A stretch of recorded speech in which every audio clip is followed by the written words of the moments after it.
In the middle of a high desert valley in Colorado, an ocean of sand rises out of nowhere and piles itself into the tallest dunes on the continent. They stand more than 700 feet high, glowing gold against a wall of snow-capped peaks, and at their feet, a strange seasonal creek pulses with waves in the spring. It is one of the most surprising landscapes in America, a mountain of sand where you least expect it. Welcome to Great Sand Dunes National Park.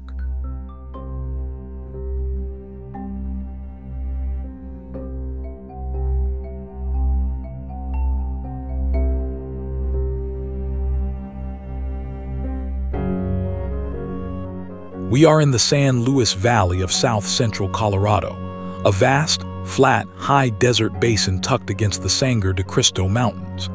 Here, at more than 8,000 feet above the sea, the Great Dunefield spreads across some 30 square miles, cradled between the valley floor and the towering peaks. It is a place where sand, water, and mountains meet in a way found nowhere else.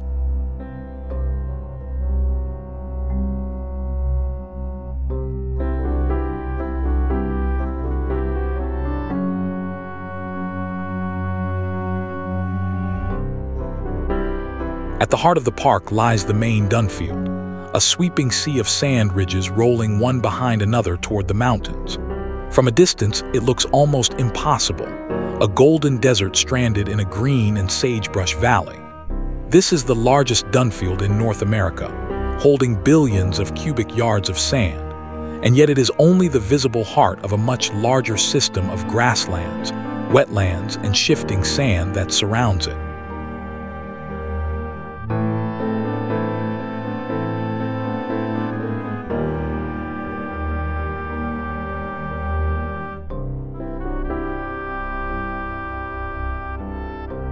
And these are the tallest dunes on the continent. The highest of them, Star Dune and Hidden Dune, each rise roughly 750 feet from base to crest, taller than many skyscrapers. To stand at the bottom and look up at that great wall of sand is to lose all sense of scale. There is nothing to measure it against but your own 2 feet at the start of a very long climb.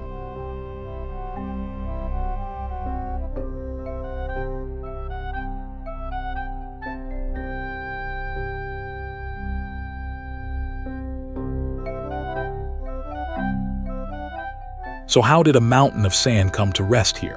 For thousands of years, streams carried sand and sediment down from the San Juan Mountains far to the west and spread it across the floor of the valley. Prevailing winds then swept that sand back eastward, across the open basin, until it slammed into the Great Barrier of the Sangre de Cristo Range and could go no further. Trapped against the mountains, grain by grain, the sand began to pile up.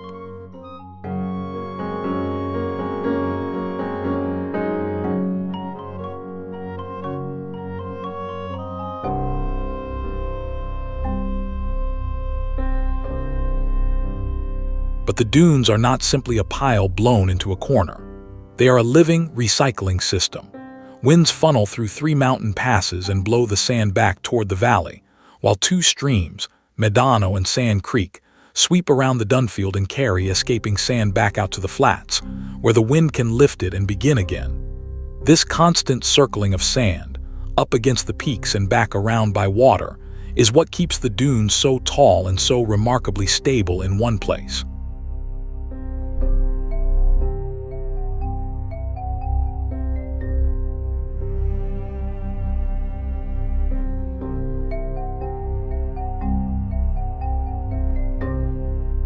In spring and early summer, that water becomes a wonder of its own. As snow melts high in the mountains, Medano Creek comes to life at the foot of the dunes, running in a wide, shallow sheet across the sand.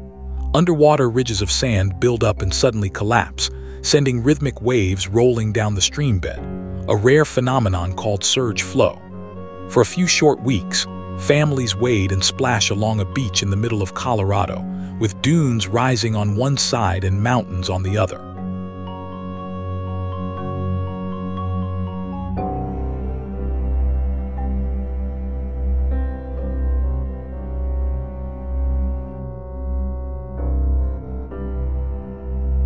To reach the high dunes, there is no trail, only the sand itself. Every step up the steep ridges sinks and slides, so that a climb of a few hundred feet can feel like a mountain ascent. But those who make it are rewarded with a view along knife-thin ridgelands of sand curving into the distance, the whole valley spread below, and the peaks close enough to touch. It is a landscape that constantly reshapes itself, the ridges redrawn by every strong wind.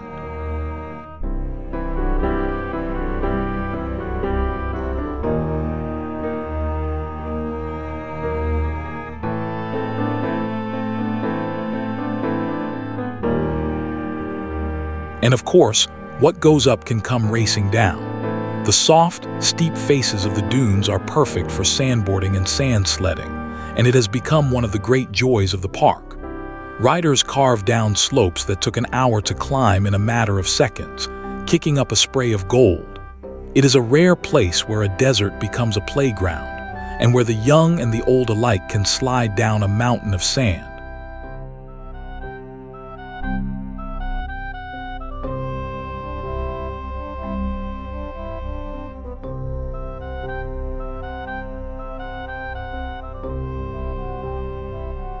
It may look barren, but the dunes are alive.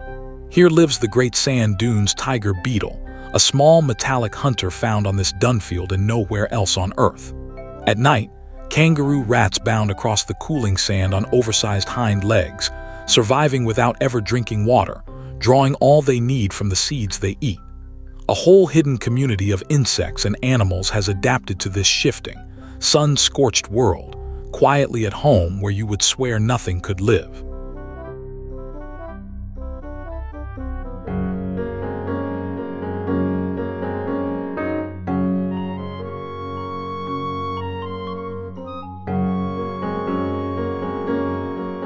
The park protects far more than sand.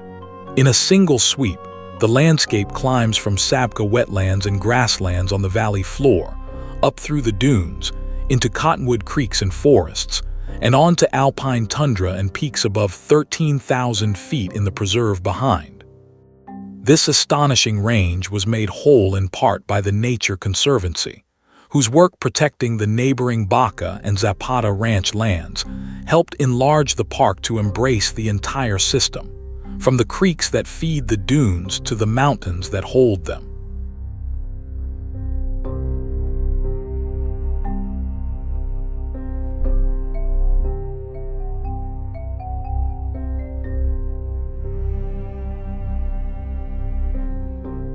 People have known this place for a very long time.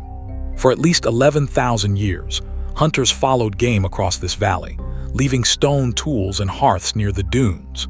In more recent centuries, this was the country of the Ute, who wintered in the valley and held the dunes and mountains as part of a living homeland, and of the Jicarilla Apache and others who passed through and knew the sand.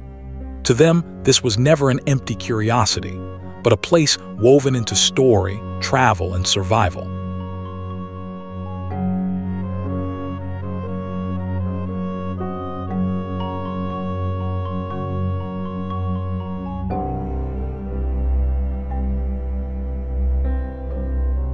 When the sun goes down, the dunes reveal one more gift. Far from any city, ringed by mountains, this is one of the darkest places in the country, honored as an international dark sky park.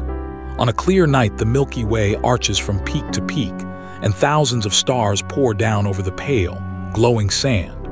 To stand alone on a dune beneath that sky is to feel very small and very much a part of something vast.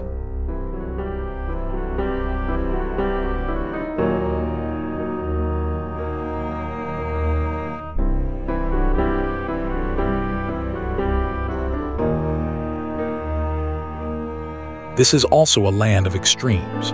On a summer afternoon, the surface of the sand can soar to 150 degrees, hot enough to burn bare skin, while by dawn the same sand lies cool beneath the desert chill.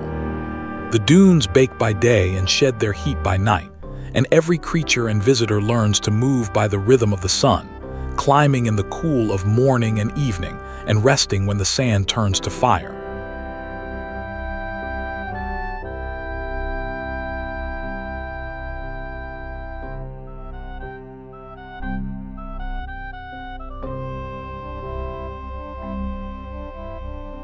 The country recognized this wonder long ago.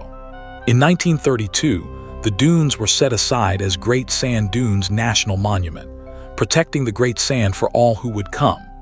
Then, in 2004, after years of work to safeguard the water and the mountains that make the dunes possible, the monument was elevated to a full national park and preserve, one of the newest in the system, guarding not just the sand but the whole living machine that builds it.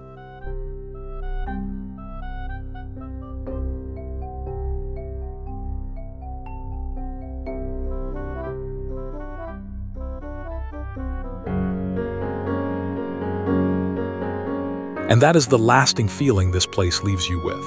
To stand on a ridge of sand 700 feet in the air, with a desert at your back and snow on the peaks ahead, is a humbling thing. Every grain beneath your feet has traveled miles on the wind and will travel again. You are standing on a mountain that moves, ancient and endlessly remade. And for a moment, you are simply another small thing being shaped by the same patient wind.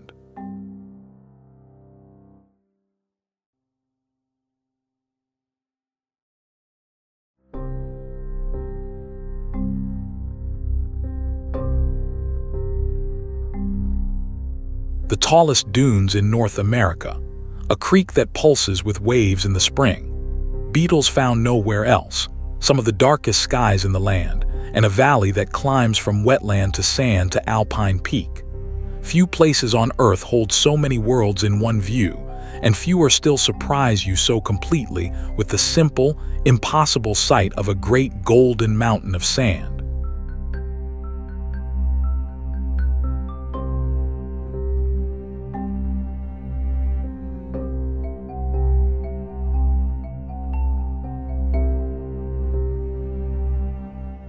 A mountain of sand against the peaks, waves in a desert creek, and a sky full of stars over the dunes. Thank you for watching. Follow for more interesting people, places, and things we cover on the channel.